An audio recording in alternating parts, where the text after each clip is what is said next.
After stomping the Ravens, are the Kansas City Chiefs back? Find out. Stay tuned. JG and Mike are going to drop some knowledge.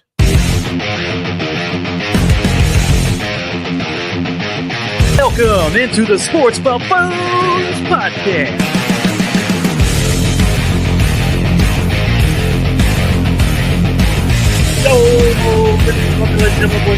Welcome on and back again once again to the Sports Buffoon Studios here out of Lenexa, Kansas. Of course, is where we are based out of. As a matter of fact, players, man, we got the full clan with us, which is nice to see. Of course, we got Tanner Dawson here, Jason JG. I'm here. Man, I know it's a little bit late for some of y'all. You know, some of y'all are going to bed right now, but the good news is we have a good show for you guys coming up here, and exciting that things are on the up and up, and things are looking good. Things are looking positive in our sports world. So, anyways, guys, what you up to? How you feeling? Well, as you guys know, I was down in Texas last weekend, and I was driving behind this guy on the highway in construction with no shoulders, and he was like weaving all over the place, and he was either drunk or texting, and so I just kind of stayed back, and then he like obliterated his car. Man, he had a head-on collision. And basically they had to shut down the highway. So the moral of the story is don't text and drive, and please, for God's sakes, do not drink and drive. I agree with that, man. But do you think, I mean, I've seen situations like that where the guy did it on purpose. You think this guy was asking for it, or was this a bad situation? I actually think, I think he did do it on purpose, because when I drove by and saw his car, he was only maybe a half mile ahead of me when I let him pass me. And he had already jumped out of the car after a head-on collision. And he was out walking around. He wasn't hurt. He didn't get injured. He was walking around the car. It was almost like he did it on purpose or something. It was very strange. And he was acting like it was just another day in the office, walking around, checking out his car out in the middle of the highway on I-35. So, now that you bring it up, I think he did do it on purpose, because it's in the state of Texas, man. Like, they have the worst drivers in the world. Well, I only asked that, but my dad had a similar situation when I was a teenager. I'm not going to go into all the details right now, but basically, this guy was essentially trying to do this on purpose, and ended up causing a huge scene. Of course, because there was a fire. You know, just it was a rough situation at hand for sure. But basically, sometimes people are doing that stuff. You know, not just because they're drunk or texting, but they're basically, they don't care about anyone but harming themselves at that point in their life. So, anyways, could have bought his car from Carvana. So he bought his car from Carvana. So I mean, what's the harm? You know, you just get it repaired. You know, it'd be fine. I've heard that's a really good company, by the way, Carvana. Well, I think it's cool. You could go like take a coin and like you put it in a slot or something, and a car drops down. Like, it's like the funnest thing ever. Everyone should try. Was that? I'm gonna try it out. one of these days. And they'll deliver your car to you. So I'm glad we're doing a sponsor for Carvana right now on our show. I definitely recommend everyone out there listening, especially if you're a Broncos or Raiders fan, use Carvana to buy your car. How about the Bills? Don't leave out the Bills. I think. That's true. Well, we have a Bills fan friend though. We don't want to, make anything harder on his life than it already could be. So, I want to make sure he's good. So, just Broncos and Raiders fan mainly. But, anyways, Tanner, how you doing, man? I'm good. Playoff baseball has started already through 2 games since he's up 2-0. I see lost for the update against the Dodgers here. But we got a bunch of game 3s happening for a wild card coming in. So, we saw a lot of good baseball here. Divisional series start this weekend. Playoff baseball's here, man. Playoff baseball's here. I did text Connor Dawson this week to ask him what bet I should put in for game 1. I don't think he appreciated my question. You can't do that. You're an idiot. You're an idiot. Let's just say, like, it went unanswered officially. If the As it MLB, Come on now, you know better. well, I said blink twice if I should bet the over. Is all I said. And I don't know. We'll see what happens. But go text check get a out Tony's response. interpreter. Go check out Tony's interpreter. Why do I got to do that? Oh, well, Tony's interpreter. Yeah. What's he going to tell me? He had the gambling scheme or whatever happened. Don't you remember that? No, I know. I remember that. Yeah. I ain't touching betting baseball. I'm tired of. I ended betting baseball back in April. Like I couldn't do it anymore. So, we got real sports on that you can bet on. That's a little easier to deal with than baseball right now. By the way, NBA, NHL right around the corner, starting up. Yeah, I'm not worried about that, Tanner. The NHL thing right now. Did you know? By the way, Jason, is that what you just said? What's up with the NBA? NBA out here just Golden State's just signing everybody and their mom on one day, or what? They got Seth Curry to 1-year deal. Yeah, I mean, I don't really care too much about Golden State, man. Like they're way past their prime, and Steph's probably going to retire here pretty soon. So why not throw his brother on his team, make him feel good about himself, and go out on a high note. But I don't really care too much about Golden State right now. Yeah, I don't know. Well, yeah, his brother Gary Payton Jr. is back. There's a bunch of guys back now and slowed it up. So I don't think we should care about NBA at all right now. As a matter of fact, I don't care who's back. I don't care if they bring Kevin Durant back. They're not going to win anything. You could throw KD back on that team. They're not going to do anything. Well, KD's an old bum anyway. That is true, my friend. That is true. Old bum. I mean, I got to see the last quarter of KD's career with the Suns, and let's just say it had good moments, but it also had a lot of bad moments, and nothing to be excited about if he lands on your team is all. Yeah, speaking of old bums, I heard a lot of chatter out there, specifically from Stephen A. Smith, that he thinks that Tyreek Hill's career is over. So I'd be interested to see what you guys think about that. Well, that's a good topic to bring up real quick. I think it'll never be quite the same because, I mean, he'll be 32 next year, coming off of a very serious knee injury. And he's known for, that quick twitch ability and working in short areas. I mean, he's not just a straight line speed guy. He's got the ability the shiftiness is probably the greatest I have ever seen out of a player in open space. We'll never forget the Hill. You guys remember the Hill Mary back in, I think, 2016 or 17 against the Dallas Cowboys. That was Alex Smith throwing a check down basically to Tyreek Hill, which ended up being a touchdown before halftime. And, the Tyreek Hill legacy, especially in Kansas City, he is our best receiver of all time. It's unfortunate the way things had to go down with Tyreek Hill and the Chiefs, but it's hard to say if he'll ever be the same. And he might be a fraction of what he was. He's still going to be a serviceable player, I think, when he's back, if he wants to be. But he's never going to be the Tyreek Hill of 25 years old ever again. That's done. Correct. He will not. He will not be that way. He's also, he'll be 33, 34 by the time he returns.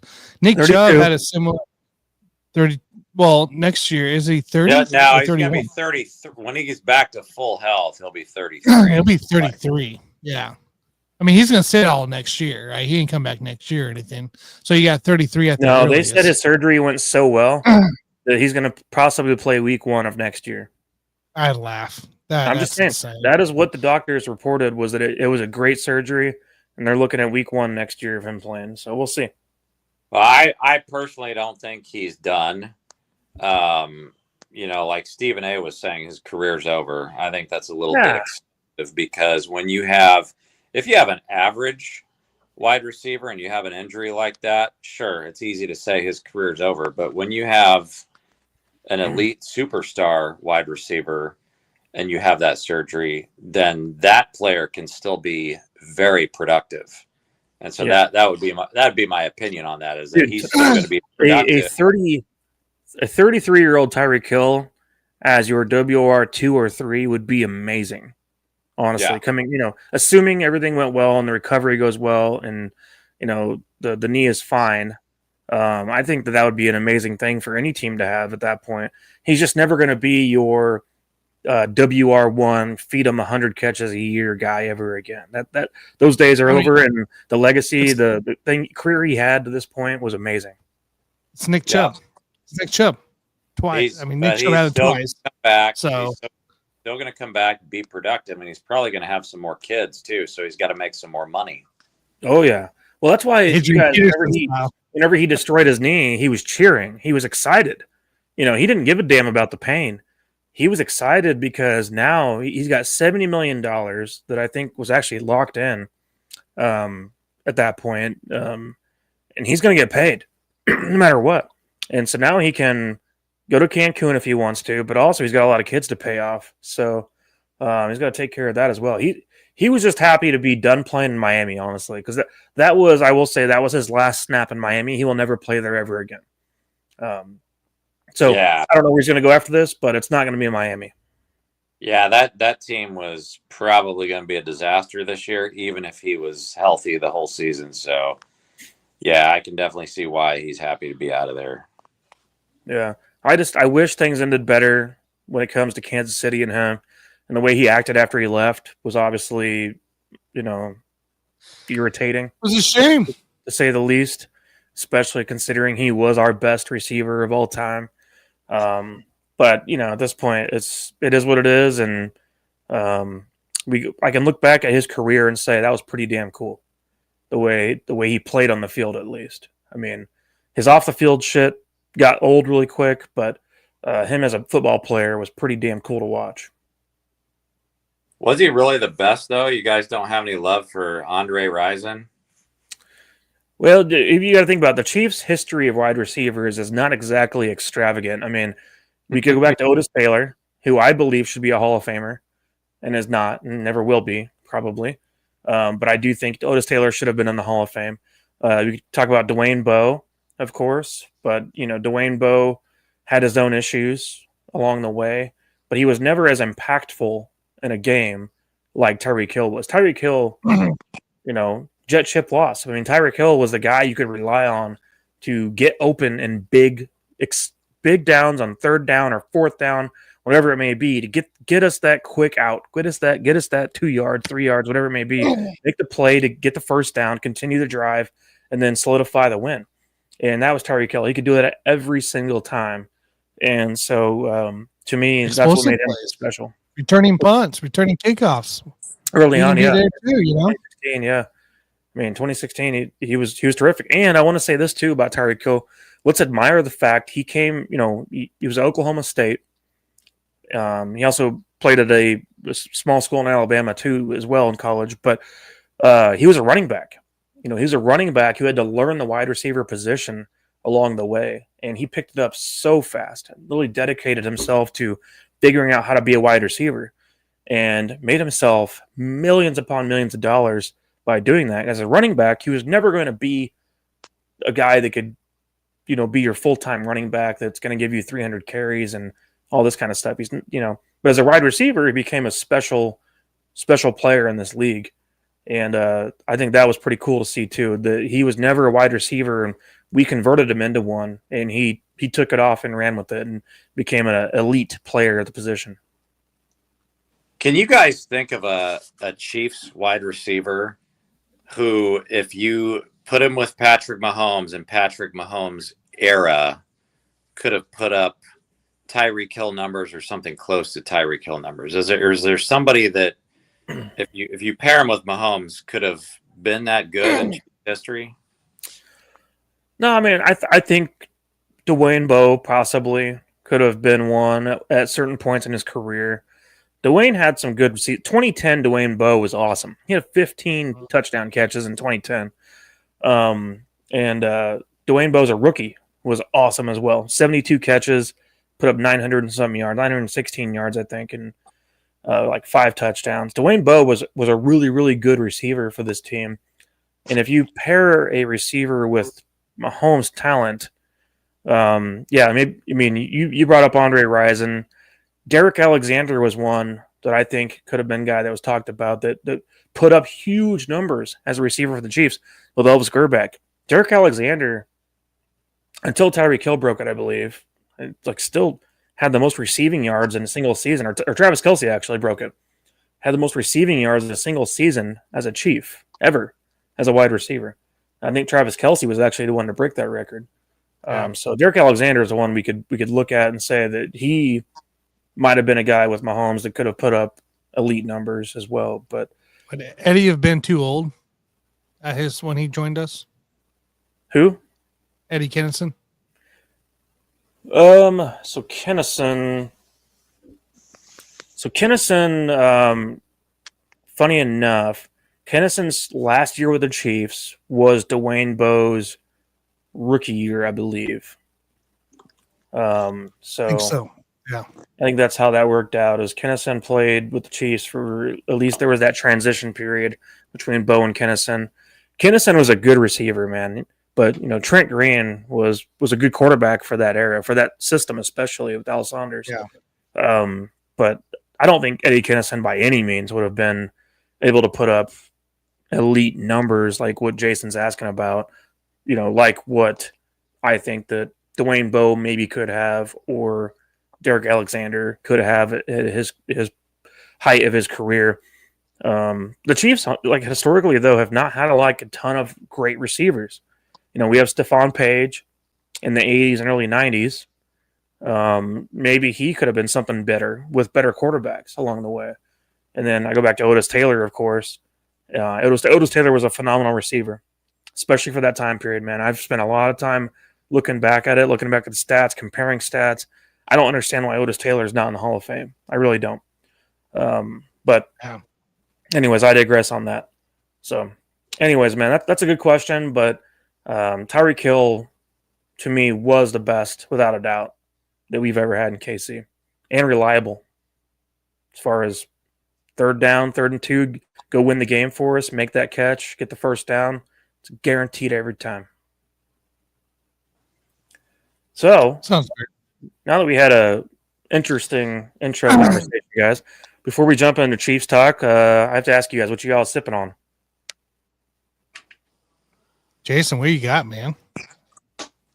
Well, I got I'm on vacation, man, so I got to stick with bottled water, man. Well, hang on. Tell us where you're at. You're down in what, Branson, right?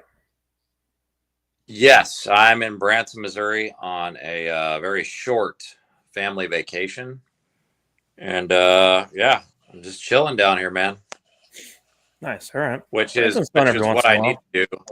What I need to do because it gets me away from the casinos. They don't have any casinos down here, which is good for me. I need a break every once in a while. Otherwise, you get burnout. No, true that. Good point. All right, Tanner, what you got? Little Forester and Diet Dr. Pepper. Hey, that's been your go-to lately. 100 proof. What? The 100 proof Forester? Yeah, that's the only one I drink. So my actual drink of choice for the night, I decided to be healthy and do this Stone Delicious IPA. Did I say it's healthy because it's gluten reduced. Healthy. So it's a gluten reduced IPA. So those of you who are gluten intolerant, if you need an IPA out there that tastes great, but does not have full gluten in there like most beers, it's a good option. So just something to throw out there for you guys. But man, are we ready to start crack-a-lacking? I just want to do a quick recap. Quick recap of the previous game. We don't need to dive into it. I'm much more focused on what's going to happen Monday night. We'll get there here in about 5 minutes, guys. So, quick recap. I think what was said on the show last week was pretty accurate. There was something you and I talked about, Tanner, and I brought up Steve Spagnuolo against Lamar Jackson always seems to go well in our favor. He does a great job corralling Lamar in the run game, and we've seen historically over time that that's the case, and it still held true again. And one thing I want to point out, I mentioned that the one thing I did not want to see happen was to us to look back at this game and say, why did we not keep Mike Pennell? And guess what? We were good. We were good. Fine. We held Derrick Henry down. We held Lamar Jackson down. We survived without Mike Pennell against the beast of a rushing attack that the Baltimore Ravens typically are. So, man, I was excited to see that. The offense got back to clicking again. I think that Xavier Worthy's, appearance back in the game was huge. I mean, just him being on the field is freaking awesome. And things were finally starting to go back in the Chiefs' favor. We almost look like the Chiefs again. You know what I'm saying? In a lot of ways. So, anyways, guys, what's your quick thoughts on the game? So how much do we put this stock into what we saw last week against what is a bad Ravens defense? If you remember the stats I named, Mike, I mean, we were talking running back, top five, all stats running back, quarterback, tight end, and we saw the running back come into play. We saw the tight end come into play. We saw Mahomes go down and score. It's a bad Ravens defense.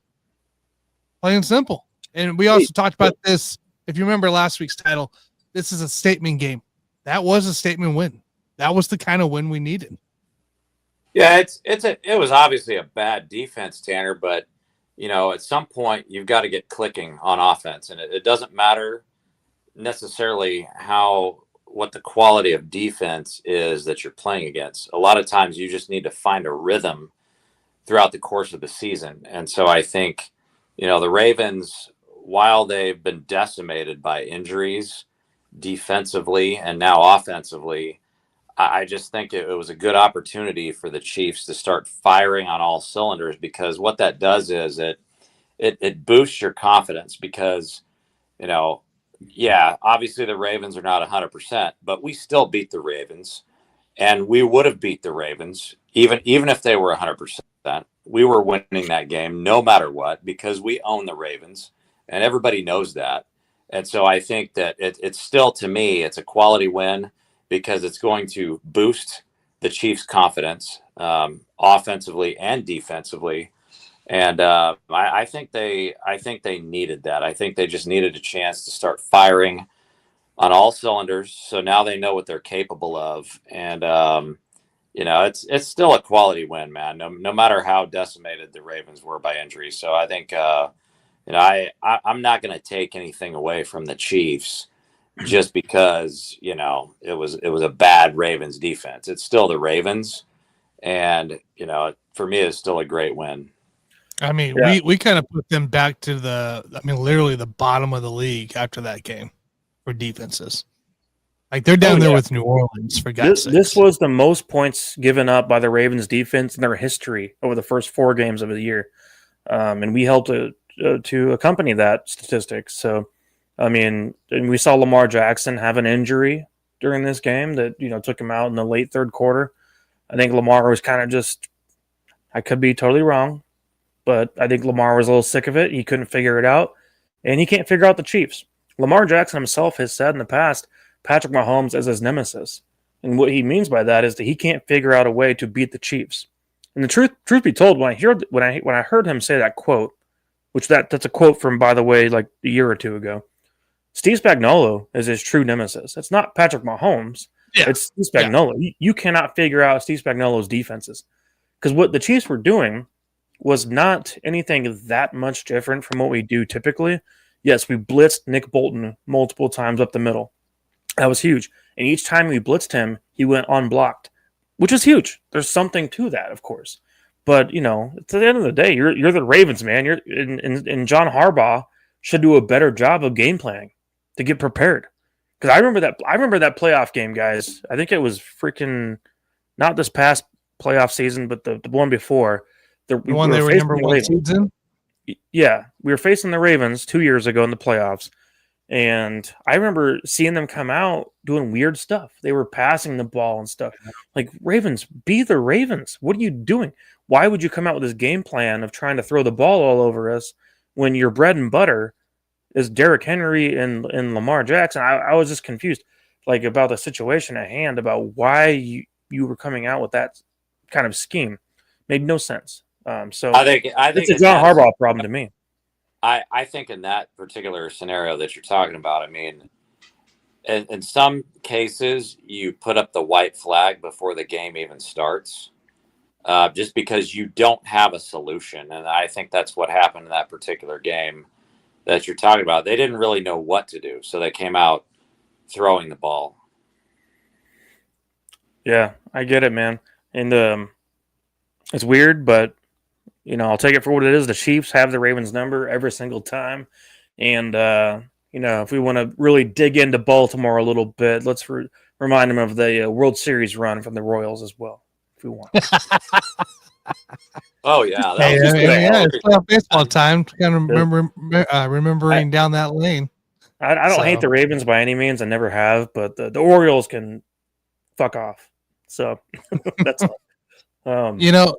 Too, I really thought the Ravens had a little bit of momentum after that first drive, right? Justice Hill getting that TD. Like, I feel like they, for the most part, went down pretty smoothly that first drive. And I'm like, okay, we're going to have ourselves a good game, right? And then everything just went to hell in a handbasket pretty quick for them. Really quick. How about amazing? How about Patrick Mahomes going almost 2 full years without throwing 4 touchdown passes in a game? Yeah. That's a thing, I guess. Yeah. That's a hard stat to even believe, man. Well, especially when you take into account that he was the fastest to ever reach 250 passing touchdowns in a career by his age, but yet still it's taken him almost 2 full years, like you said, to have 4 touchdowns in a game. It just the Chiefs' offense the last couple of years has not been the same as it was before, of course. I think what we're going to see coming up in week 7, which I'm hoping we can be there, with Rashee Rice back in the fold, is going to literally open up everything within this team that we're capable of. And I think we'll finally, if we can have a freaking few weeks where we have the emergence of Tyquan Thornton, we have Hollywood Brown, who's a veteran, we have Xavier Worthy, who's a badass, and Rashee Rice back in the fold, who is an amazing route runner, understands zones, understands how to find the soft spot in zones. I mean by that, great hands. You have all this amazing arsenal of receiving options now at this point, compared to what you had previously, which was like Marquez Valdes-Scantling, Sky Moore, and Demarcus Robinson, stuff like this. Like, you gotta be kidding me. We're about to see freaking a fireworks show happen in Kansas City, and it's going to be wild. A lot of fast guys too. I mean, we're talking about Rashard Smith getting some more reps here this week too, on top of what he had last week. You open that kind of speed up, man, on the receiving game from the backfield. Like, who are you stopping? The thing is, he's the only person in the backfield that can create explosive plays, unless you do a end around to Xavier Worthy like we did this past week. Correct. Because Kareem Hunt, he's going to get you 5 yards and be happy with it. 5 yards at most, roughly. Yep. Isaiah Pacheco, 15 yards if you're lucky. Most of the time, you're going to get 3 or 4. But Rashard Smith at least has that ability to get that 25, 30-yard gain at some point. And so, I think it's going to be a great thing. But yeah, you're going to see Mahomes' touchdown numbers go up throughout the rest of this season, in my opinion. Oh yeah. All right, 5th guys, round pick of the fantasy draft, 6th round pick for some. Patrick Mahomes here, acting like a number 1 QB. So, well, he is the number 1 QB to me.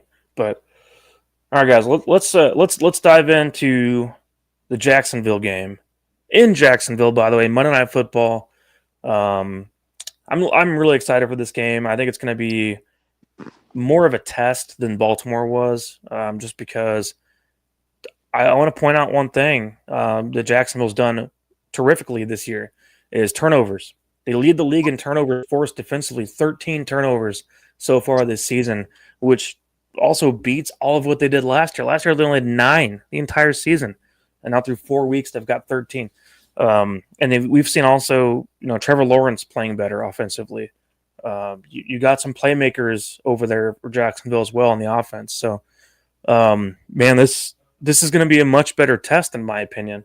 Now, they've played some weak teams. We can acknowledge that. But then again, the Chiefs' 2 wins, are also technically against weak teams. So let's take that into account as well. I think right now the Chiefs are 5-point favorites in the game, based on the sports books. But yeah, I think this is going to be a really, really fun game between the Chiefs and the Jags, because I think some of those turnovers that we've seen for Jacksonville is going to come down a bit and come back to reality.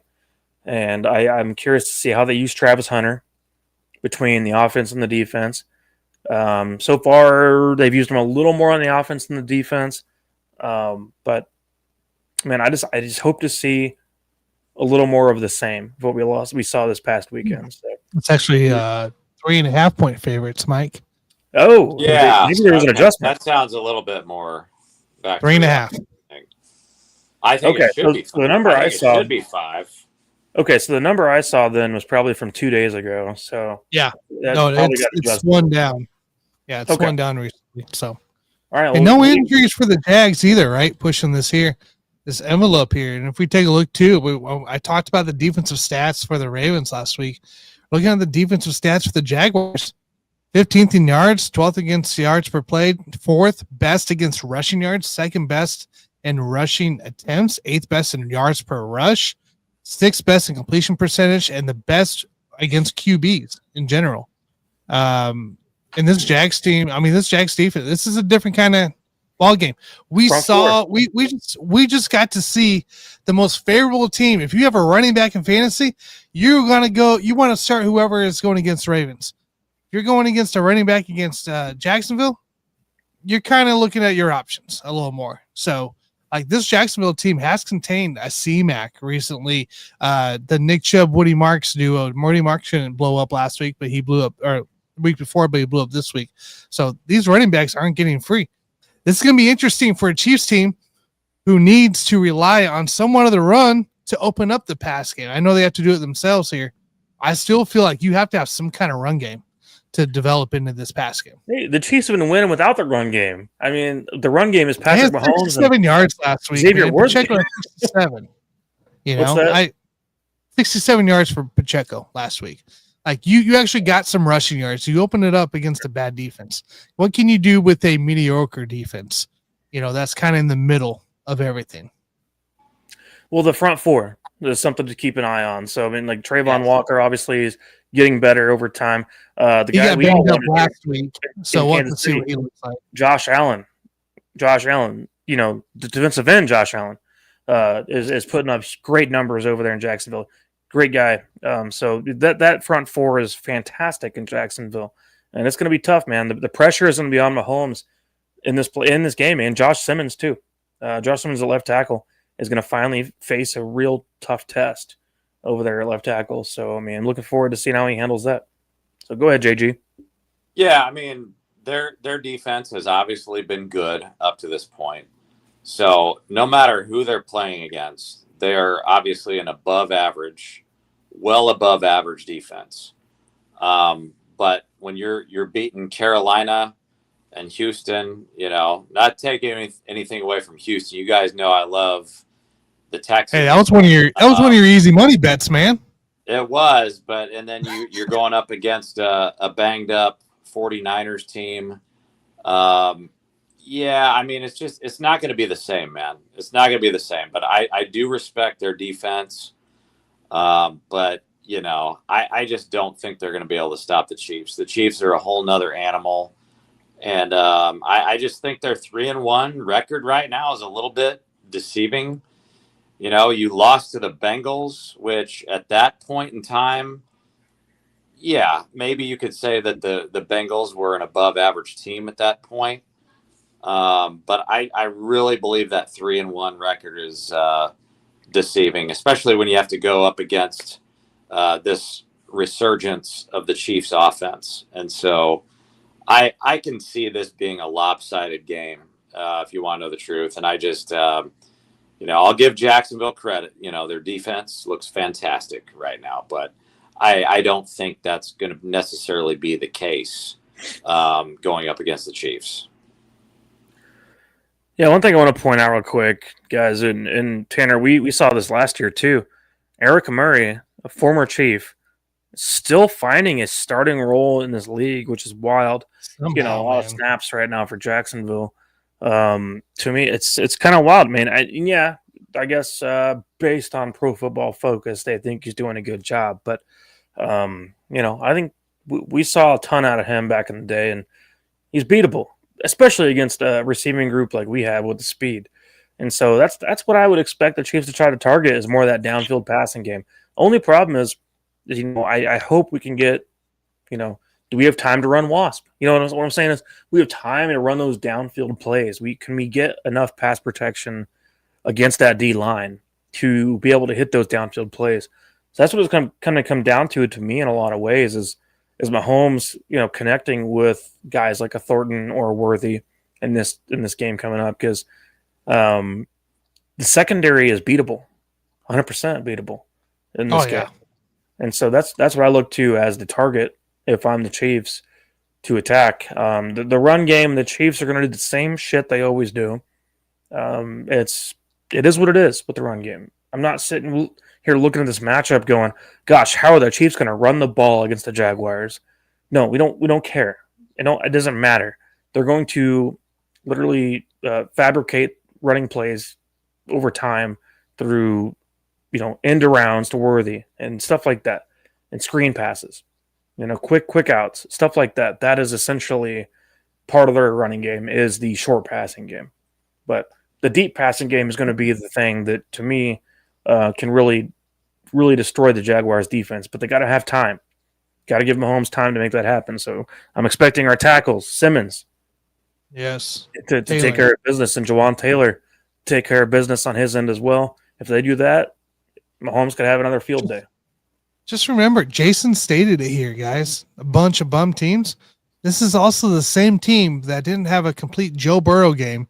Jake Browning came in, and they still ended up winning. The Bengals and still ended up winning that game with Jake Browning. So you got to remember this too, right? This team hasn't seen a team really yet, if I can recall their schedule rise, like a Chiefs. Nope. Yeah, I guess Chargers would be the closest thing. You lost by 6 on that one. Philadelphia, you lost by 3, and that's us. My bad. I'm sorry.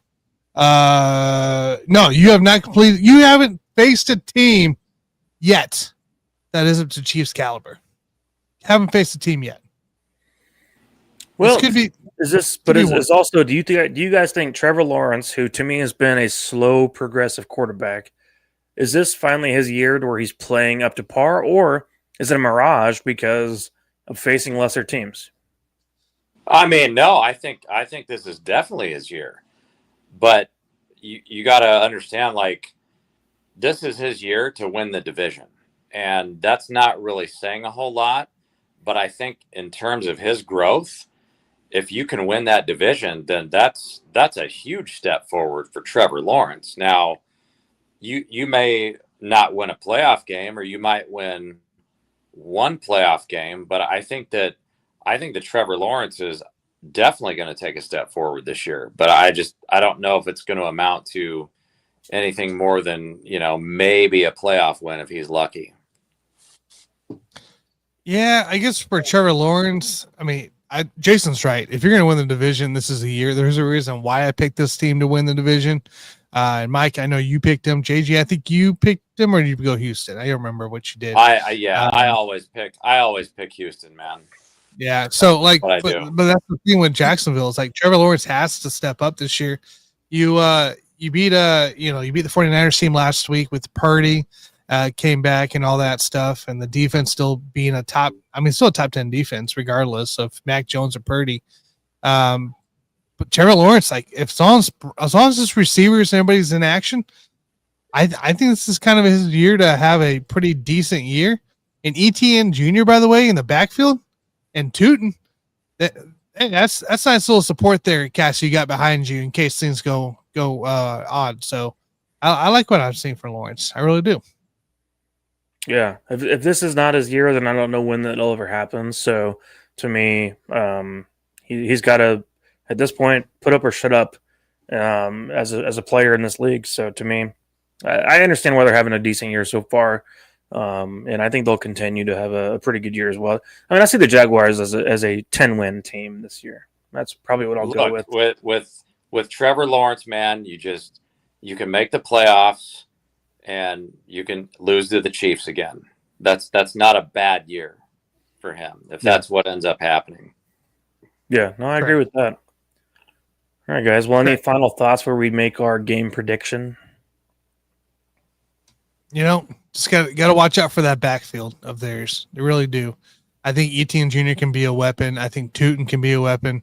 It could cause a little chaos within our linebacker coverage. I mean, Chanel had a really nice interception coverage last week here, and hopefully we can continue to see some of that coverage from the linebackers, but it's not going to be a week-to-week thing, right? That was kind of an anomaly, really. No, but the hard part, and I agree, ETN as a receiving back can be a huge impact on that team. Our linebackers are, for the most part, pretty slow, in my opinion. Yeah. We saw Leo make a great play, like you said. Nick Bolton's been doing good blitzing up the middle. Tranquil is a good run stopper, but it's not guys that can just literally keep up with ETN out of the backfield. So the Chiefs might have to use a third safety in this game more often than not to try to, spy a little bit of what ETN is doing. I think if you eliminate ETN, it dissolves half the offense because I think, Travis Hunter is still in the work of progress, and Brian Thomas Jr., as good as he is, hopefully a guy like McDuffie can do what a guy is supposed to do, if you're a top 10 corner like McDuffie is supposed to be. So that's the only thing I could be concerned about is those short yardage situations. Who's going to cover ETN on 3rd and 3? That's what I'd be looking for. Correct. Well, is it time for prediction time? Pick them. Let's pick them.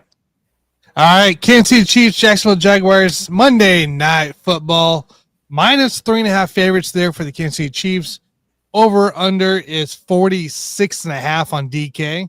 And your money line here is Chiefs favorite at -175. JG, kick us off, man. Your prediction. Yeah, man. I'm tempted as usual to make this my easy money bet of the week, but I'm not going to do it. So I've got. I think it's going to be over unders 46.5 right now. I do believe that the Chiefs are going to cover that 3.5. I've got a final score of Chiefs 30, Jags 17. Well, that'd be a nice win in my opinion. All right. Prediction time for me. The over-under is 46.5. I like that number. I think we go over it. Last week, Mike, you asked me, why do you keep picking 30s? Why do you keep picking 30s? I'm trying to talk it into it. I'm trying to make it happen, and it happened. It happened last week here. So we're going back to it. We're going 33-14. Kansas City Chiefs. Jeez.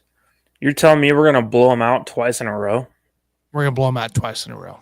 Damn. I hope you're right, but that's pretty wild, man. Okay. I hope you're right. I got something a little closer in mind. I'm looking. I do like the Chiefs to win this game. I think at the end of the day, Andy Reid is going to figure out a way to beat them coaching wise, and Steve Spagnuolo too. At the end of the day, Steve Spagnuolo is going to do his thing, work his magic. He's going to find the right way to make his players fit how to beat the Jaguars player versus player. But I like the Chiefs to win 26-19 in this game. Nice. So we are not going to hit 30, like both of you say, but 26 points for the Chiefs still be a good day. And maybe that means in that case Harrison Butker makes it all of his field goals. I don't know. Maybe that's the case. This Extra points too, be cool. extra points and all of his 2 field goals or whatever it may be, 3 field goals, and that'd be a nice way to end the day, basically. Yes, I see what you did there. A little nice score there. So It's 26 for it. All right, guys. Well, what do we have next? I mean, it's none other than our easy money bet of the week. Easy money bet of the week. I was waiting for him to see if you would do it. It's easy money bet of the week, guys. All right, a little recap last week here. We did not get one from Jason, so he escaped with a 0-0 record for week 4 on that play. Okay, there we go. He's flashing it. You're lucky you don't count it out for you. It's easy, man. It's too easy. So it was up to Mike and I. To represent the Buffoons. And man, did we fail. Not only did we fail, we were atrocious. Not really atrocious. Does Mike sleeping over there, or what's he doing? I think he's hiding from the segment right now. I'm mad. Hiding from the segment. I'm mad. Mike is he had Washington -1. It did not happen. Atlanta won. Because their defense is a piece of shit. Yeah, I know. Dude, I couldn't I believe was not worried about their offense. I said I thought their offense, no matter what, would score. But to give up 31 points to Atlanta, are you kidding me right now? After they just got blown out by Carolina? Yeah. 31 points to Atlanta? You don't believe in the Pennis, I take it, huh? I You're just not a big believer in the Pennis? I'm a big fan of the Pennis. But, it's that was not my point about that pick. God, I hate that. And I bet that because I was like, I like that pick a lot. I really did. And that failed here. Then myself here had Tennessee -7.5. They only won by 7. So I missed that hook. Goddamn hook. And BYU fell behind against Colorado for some weird reason. Ended up coming back to win the game, but only won by 3 points. So we did not cover that 6.5. Buffoons finished 0-3 here for the week 4 slate. Right now, we currently have a total of 1-2 for JG, 1-5 for Mike, and 3-5 for myself. Finally breaking that 50-50 streak. Unfortunately, it was the wrong direction that we did not want to go. So the Buffoons right now, we're off to a rough start, guys. We're 5-12. 5-12 with a 29 win percentage. Not good. Not good. That means I got to give you 2 then, man. Since I didn't give you one last week, so I have to give you 2. The thing I hate the most is that if we have new listeners right now, they're going to think we're a bunch of idiots because I'm telling you right now, we're the Buffoons, but we're not supposed to be like this. No, this is bad. This is a really bad start to the season. I can't believe it. And Tanner, we are Buffoons, but Tanner needs to fix his connection. My connection's right great. Oh, it just started working again. All right. Well, I owe you 2. You guys haven't stopped, so I'm good.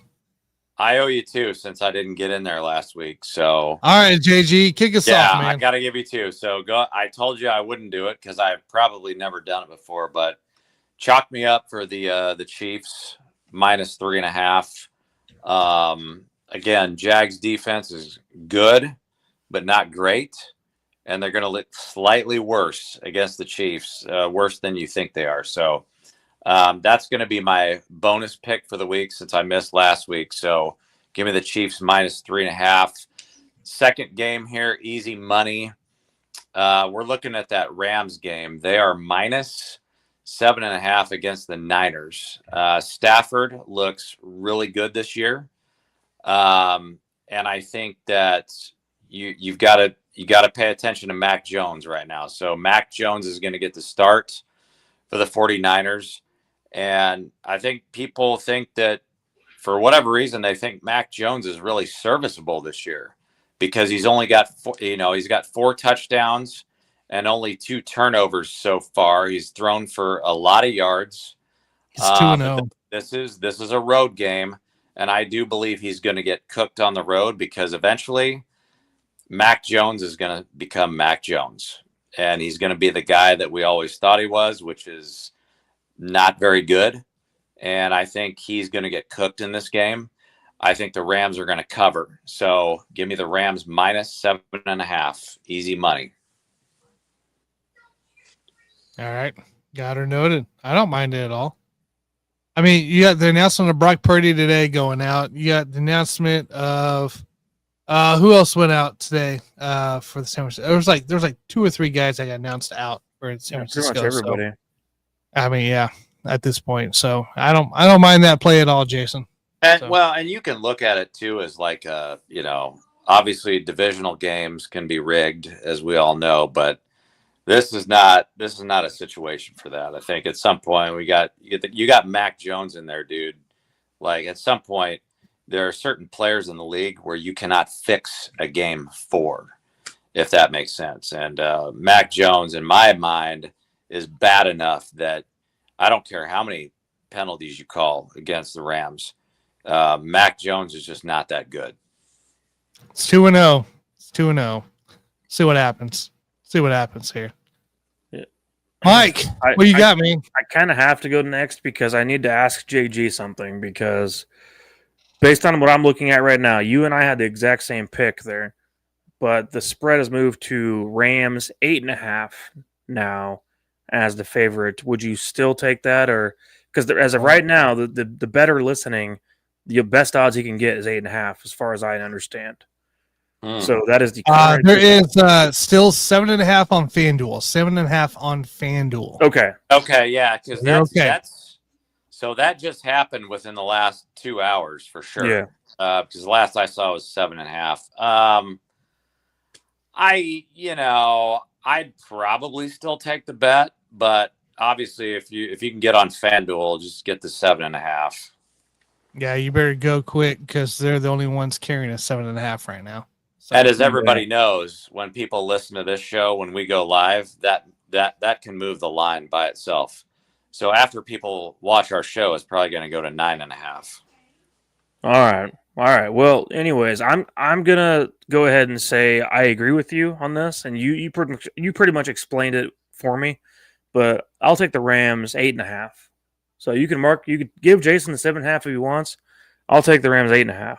I'll be happy to take that as well. In fact, I already have a bet placed that I placed earlier today, as a matter of fact, at 6.5 on the Rams. Now, obviously, now that the line has moved the way it has, and we're at the moment live, I can't, in good faith, put that out there. You know what I'm saying? Yeah. No, because that was earlier today and everything. I got 6.5 on the Rams already. To me, that was too easy to give up. But now that we're doing our show at 10 p.m., it happens, Anyways, I'll take the Rams 8.5. So when the whole announcement started coming, go ahead, Jason. Go ahead. Hey, one quick question. The big question of the day is, since Mike is on the cooler, do I now change my pick since he's picked the same pick that I picked? It ain't college, so I think you have a better chance right now. Hang on, my college picks have been atrocious this year and last year. Right. It's been bad, but my NFL picks, they've not been great yet. But I did win at least a little parlay on Monday night, so I'll get back on track. Just give me some time, guys. God dang. So now we're saying that Mike is due. So now I have to keep my picks intact. Correct. All right. You're right with that. And I got one more blowout for you. I don't know what you guys will think about this, but it is the Sunday night game, Bills and Patriots. I like the Bills 8.5 as well. So 2 8.5 picks for me. Ooh, wow. Bills at home, by the way. That's a trap game, dude. That's a trap game. I don't see it as a trap game. To me, I like the Bills enough, and I like Josh Allen enough to take care of business and make it look easy in some ways. The Bills are undefeated, and the Patriots are a team that for years it was the opposite. For years it was every year the Patriots just go out there to Buffalo and destroy them. And Tom Brady owns the Bills. You know what I mean? And now it's kind of the Bills' turn to just own the Patriots. And I like both in that case, both teams to cover their current winning spread. Yeah, Okay. I think the Bills will win. I think they're going to fix that game because it's a divisional game. They're going to keep it close. I mean, Bills Patriots matchups recently have not necessarily, especially Bills at home, have not necessarily been close. I mean, literally, at that point they could win the game. Bills, if you win the game, freaking 30-20, that still covers my spread that I need, and 20 is being generous in my opinion. I don't think the Patriots put up that much of an offense. Yeah, I mean, I understand why you're making the pick. I'm just saying, like, that to me, that has trap game written all over it. And I think the NFL has to get a certain number of fixed situations in there. And I think this might be one of them. All right. We'll see. I've had a rough go this year so far. I promise I will get back on track. I've never had a losing season in all of our years of doing this. And so for me to be at the rate I'm at right now is scary. So this is your roughest start yet, man.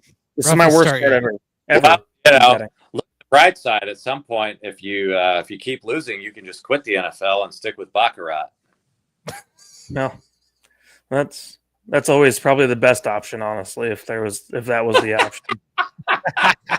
I got all the things coming up in my life I got to figure out first.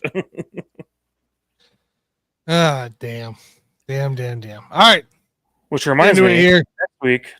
Sorry, Tanner, not to interrupt you. Oh, you're good. Just because it was brought up for a second, but all this has to be gone as of next Wednesday. So yeah, we'll have to see. Maybe I just do a really bare show where there's just a white blank wall, man. Just a blank wall, like a very boring blank white wall behind me, I guess. Just a white wall, man. Might be. Wall. All right, let's get into the bets here, ladies and gentlemen. Here, this is let's make a bet. It's time to get on to play here. Mike, do not touch my college bet this week, for God's sake. Tell me what to bet. I have money to put on the line. You actually probably bet this game. It should be all right. Pretty safe here. All right, we're going to start here in college football Saturday. A team that's going against East Carolina. Okay. Tulane, -7. Tulane's at home. All right, we're looking here at ECU, who they've played. Army, they crushed Army last week. Army stinks. Don't tell K-State fans that Army stinks, but Army stinks. They've been blown out by BYU. They got blown out by North Carolina State the game of the year. They've won cakewalks with Coastal Carolina and Campbell. So, this is not a team I'm impressed by any means. Tulane on the other side, actually facing real competition. Northwestern, they blew out first game 23-3. Of course, they won the next game. Duke, they beat Duke, who actually looked pretty decent the first few weeks there. 34-27 win. Ole Miss, whatever. Lane Kiffin's back. He's got his Ole Miss team running. You saw them last week against LSU. Not too concerned about that loss there. They came back pretty strong at Tulsa last week at 31-14 here. Nice little win here. They've covered 3 out of the 5 games here that they've played. You're at home, Eastern Carolina, whatever the hell you want to call them here. I'm not concerned about this team here. Give me Tulane -7 for this Saturday as my easy money bet. I like Tulane. They got the old BYU quarterback from last year, in case you don't know who that is. The guy was pretty impressive up to the final weeks, and even then, the defense just fell apart. So, Tulane -7. I love that bet. I threw 15 myself. That's high for me, so I like that. I like that bet there. And then we're going to switch over to the NFL. Now, NFL spreads outside of the first week of Arizona, the spreads have been killing me.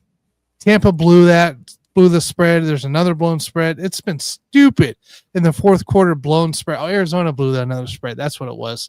Tampa and Arizona in the fourth quarter blew double-digit leads, and then also the blocked field goal against Philadelphia killed my spread by itself. So we're not doing a spread. We're doing a player prop. We are looking here at none other than the man itself, Spencer Rattler.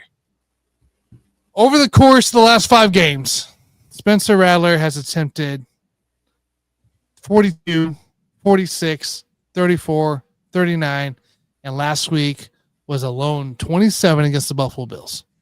These are passing attempts, ladies and gentlemen. His line for Sunday is none other than 33.5 at minus 105 on DK here. I see no reason why this guy doesn't go up. They're going against the Giants. Jackson Dark still has a lot to prove here. New Orleans didn't play that bad last week against Buffalo. They played worse. They've played worse. But this is a passing script, a passing game for them once again here. Spencer Rattler goes over this 33.5. Make it 4 or 5 out of the last 6 games here of hitting that mark here. So Spencer Rattler over 33.5 passing attempts in this game here. I'm sick of the NFL spreads. I'm not doing it anymore. It's been dumb for me the last 2 weeks. We're sticking to player props. All right, so Tanner, I have a question because, as you know, I have been horrific at my college bets the last 2 years combined. I'm NFL Mike for a reason. I was labeled that, 12 years ago by Uncle Bill. Anyway. Hey, who the heck is Uncle Bill, man? Well, explain to the audience who Uncle Bill is. we'll talk about Uncle Bill on a different day again. But anyways, so I have some free bets this week. DraftKings is nice enough that every week or two they give me $250 free to use on games, and that's great of them. And so basically, I have some free bets to use. So if I make my pick, Tanner, on your selection, your easy money bet, are we worried? Are we worried about that? Should I not do that? I'm not worried about that. So Tulane -7. -7. Don't go 7.5. Go -7. Take where it's at. We cruise. Okay. Because I'm going to put money on it, and you're my only hope. I don't know the last time I won a college. It's not been this year. It was last year sometime. Yeah, I told you. Wait. I told you guys before the Georgia game. Hey, I said, you just said you're putting money on it. You putting real money or your free bets? Well, hang on. I'll explain that in a second. This past weekend, for instance, Georgia was playing Alabama. Of course, Georgia was favored. Literally, the second. So for also the KU game too thing, that whole thing. I bet on KU and blew the KU game on top of the Georgia. But after the KU game was over, KU did that. But then after that, then I also bet on Georgia against Alabama, and Georgia was pretty heavily favored, I would say, in my opinion. But then Alabama destroyed them. You screwed the pooch on that one, dude. I told our friend right away, as soon as I put money on Georgia, I said I would bet all of your bankroll on Alabama right now. Now that I bet on Georgia, bet on Alabama. And sure enough, Alabama destroyed them. So for some reason, my college thing is not working at all. So I'm just asking Tanner for his sake and our sake as a Buffoons Clan. We're trying to get our percentage up. That if I put money, real money, not the free bet, on Tulane, 25, 30, $40, whatever that is, Tanner says do it. I'm putting it out there, man. Put it on. Mike curse. Tulane -7. I hope that Tanner can break the Mike curse because I'll do it right now. I need a curse breaker, a hex breaker. I need one right now. If you wanted another one, Mike, too, Arizona, Oklahoma State, right? Gundy's out. Oklahoma State's been blown out every single game, and it's only 20.5. I think they can cover by 3 touchdowns. I think Arizona at Arizona against a horrendous OK State team can cover by 3 touchdowns. Okay. Hey, that's fair enough. OK State does suck ass. Also Penn State -24.5. UCLA stinks. Well, I know they're traveling all the way over to California, but they stink. UCLA's got Tulane. That's it. My other free, I have free bets still to use for the weekend, and I'm saving them for NFL Sunday because that's where I have my best luck for sure. That's fair. I would like to know this though. I wish we could go back. They're saying the last 3 years. I want to know Tanner's college football record in the last 3 years. I wish. Maybe you can pull that up and let us know on the next show. Yeah, I can't pull that up. I don't know the old spreadsheets. Oh, he deletes them. It's like the Epstein files. No, actually, Well, if you enough, I was deleted it, trying to keep this year or last year's, but my computer hey man, actually had a issue on my computer. if you deleted it, that can only mean one thing. It was piss poor. He had a moment. The first year was. No, Tanner had a moment with college betting that was like me right now with our easy money. It was bad. It That was was college the first year. basketball, dude. No, when he did college basketball, you could literally bet the opposite of whatever he said. You'd be rich right now. No, that's true. That was football. No, the college football picks were horrible. My first year of college football picks were just rough. Bad. Really last year was a lot better. So yeah, last year, towards the end of the year especially, you're doing better. I was good mid-year. It's on, so no, I'll get figured out too. I'll get my stuff we'll back get on back track. on. Don't worry about it, dude. We're gonna get back on track this week, so don't worry about that shit. All right, guys. Well, any final thoughts before we get out of here? If we can sweep this week here, guys, it's us back at 11 and 12 and 48%. Okay. I've always said a buffoon's parlay would be something really cool to have happen. I don't know if that's ever happened before, but if we could all be correct on our picks, then that'd be pretty badass. In fact, I'd love to do one right now.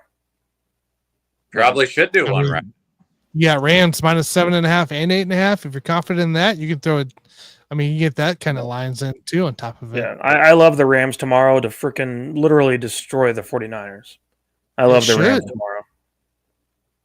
By the way, so when they announced Purdy out and all that, so I popped on DraftKings, and they immediately, as I was trying to look for it, immediately took out all the 49er player props. So, yeah, dude. Well, like I said, man, if you're the NFL, you can fix a lot of things, but you can't fix Mac Jones. That's my. No, I agree with that. 2-0, man. I'm just saying he's 2-0. I agree with Jason on that. That Mac Jones is a big piece of shit. So I expect to see him get back. And Tanner, I gotta look into your audio issues when the show's over. I want to see what's going on. Yeah, dude, he screwed the pooch on those audio issues, but I'm not gonna screw the. Tanner's shaking his head right now. No, he's shaking his head right now. I'm not So gonna when on this. When this show's over, we're gonna see what's going on. I'm gonna put my money where my mouth is, dude. JG's throwing his money around. He's a big caller to a rap video from 2004. Mike's a couple weeks away before he gets real internet again. So we'll be closer. So get rolling in what? What am I rolling in 2 weeks? Poison ivy. He's gonna roll in poison. Ivy. Maybe that'd be my best thing. I'm rolling in 2 weeks. He's rolling. He'll be rolling in it, guys. He'll have better Wi-Fi in 2 weeks. So hold on, he's blaming it on me right now. Yeah. Okay. All right, I'm gonna look back at this show. We'll figure it out. Dude, you've been fine. All of you guys have been fine for me. So well, yeah, Jason's been fine for me as well. I'm telling you, it's you. It's not me. Okay. All right, ladies and gentlemen, let's get the hell out of here. Guys. All right, guys. Well, let's hopefully get a win on Monday night, and then we'll be back, of course, a week after. So, enjoy your money, JG. Hey, JG. Enjoy your money. Say it, JG. Don't let the feds know where you're at. They can't find me, dude. They can't find me. Don't worry about that. All right. I'll see you all on the next one. See you guys.